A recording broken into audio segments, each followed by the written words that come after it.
ഫെബ്രുവരി 1 കേന്ദ്ര ധനകാര്യമന്ത്രി നിർമ്മല സീതാരാമൻ അവതരിപ്പിക്കാൻ പോകുന്ന ഇടക്കാല ബഡ്ജറ്റിൽ അത്ഭുതങ്ങൾ വല്ലതും പ്രതീക്ഷിക്കേണ്ടതുണ്ടോ?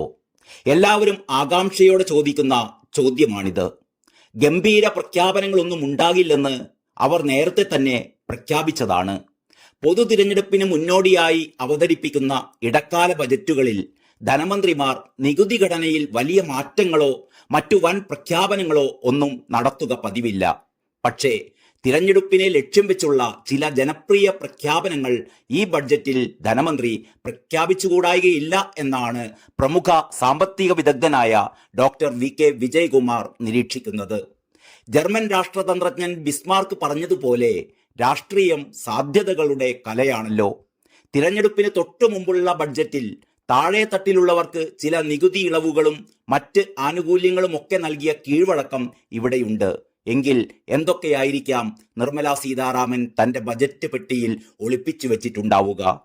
GST പരിഷ്കാരങ്ങൾ GST കൗൺസിലിന് കീഴിലായതിനാലും നേരിട്ടുള്ള നികുതികളിൽ സ്ഥിരതയുള്ളതിനാലും നികുതികളുടെ കാര്യത്തിൽ ഇടക്കാല ബജറ്റിൽ വലിയ പ്രഖ്യാപനങ്ങൾ പ്രതീക്ഷിക്കുന്നില്ല.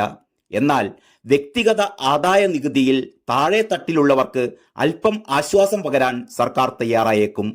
നികുതി വരുമാനം മികച്ചതായതിനാൽ സാമ്പത്തിക അച്ചടക്കം ബലി കഴിക്കാതെ തന്നെ സർക്കാരിന് ഈ വിഭാഗങ്ങൾക്ക് അല്പം ആശ്വാസം പകരാൻ കഴിയും.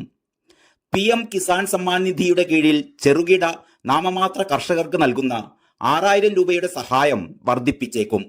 മോദി സർക്കാരിന്റെ മറ്റു ക്ഷേമ പദ്ധതികളായ ആയുഷ്മാൻ ഭാരത്, PM ആവാസ് യോജന, ഉജ്ജ്വല യോജന എന്നിവയ്ക്ക് കൂടുതൽ പണം വകയിരുത്താനും ഇടയുണ്ട്. സാമ്പത്തികമായി സാധ്യമായതും രാഷ്ട്രീയ നേട്ടങ്ങൾക്ക് ഉതകുന്നതുമായ മറ്റു ചില പുതിയ പദ്ധതികൾ കൂടി പ്രഖ്യാപിക്കാനും സാധ്യതയുണ്ട്. ഈയിടെ നടന്ന സംസ്ഥാന തിരഞ്ഞെടുപ്പുകളിലെ BJPയുടെ പ്രകടനം പൊതു തിരഞ്ഞെടുപ്പിൽ വിജയം കൈവരിക്കാൻ കഴിയുമെന്ന സർക്കാരിന്റെ പ്രതീക്ഷയ്ക്ക് ആക്കം കൂട്ടുന്നുണ്ട്. അതിനാൽ ഇടക്കാല ബജറ്റ് ഏറെ ജനപ്രിയമാക്കേണ്ട കാര്യമുണ്ടാകില്ല. സാമ്പത്തിക അച്ചടക്കവും രാഷ്ട്രീയ കൗശലവും സമ്മേളിക്കുന്ന ഒരു ബഡ്ജറ്റ് ആകാനാണ് ഇത്തവണ കൂടുതൽ സാധ്യത. സർക്കാരിന്റെ ഒരു മുഖ്യ പരിഗണന ധനകാര്യ അച്ചടക്കത്തിനായിരിക്കും. 2024 സാമ്പത്തിക വർഷത്തെ ധനക്കമ്മി ലക്ഷ്യം GDPയുടെ 5.9%. ഇത് നേടാനാകും.